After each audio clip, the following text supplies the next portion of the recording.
بسم الله الرحمن الرحيم. السلام عليكم اخواني. اليوم عندي موضوع هو البلابل عندما تبني الأعشاش نشوفهم ورا فترة يفلشوا وإذا ما فلشوا ورادوا يبيضون خارج العش. أسبابهم هسه نذكر الأسباب على كل من الحالتين. بس هنا قدامكم عندي هاي الأنثى عمرها 7 أشهر ما شاء الله عليها، وجاي ناوش هاي الخيوط اللي قلنا عليها شبر ودون الشبر، وجاي تتناوش وتاخذ من أيدي وتوديها لين هي أليفة ما شاء الله. اللهم صل على محمد وآل محمد. بكل همة ونشاط جاي تبني العيش. هذه لحد الآن الطريقة جاي تمشي بسلام وأمان.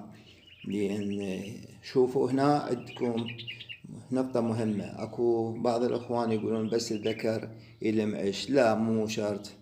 انا عندي اناث يلمن عيش ويختارن المكان والذكر يساعدهم، واكو في حالات اخر لا، الذكر هو اللي يلم عيش وهي راقدة وتتناوش من عده. فالمهم هذه مو قياس.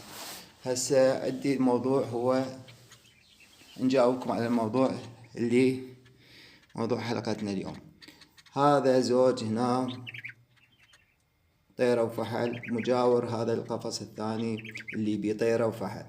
هذول بنوا هنا العش على ذنيش خشبات، وإذا ورا فترة شوفوا فلشوا العش وذاك هو وقع جوا. السبب شنو؟ حسوا بأن أكو خطر. ليش؟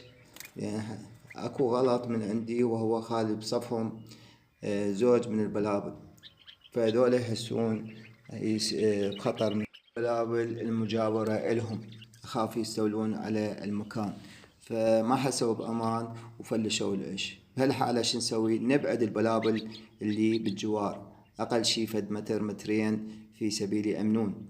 والحالة الأخرى هي وجود القطط تتجول يمهم، فهنا هم نفس الشي يحسوا بالخطر. قلت لكم سابقا مرات احنا نلعب بالعيش وهمينا ينفرون العيش ويتركونه. عندنا وهي الأنثى عندما تريد تبيض خارج القفص بعد ما لحق لين طال الفيلم. وتعذروني اخوان، ان شاء الله بالمستقبل القريب اجاوبكم على هذه الحالة. انتظروني. في امان الله.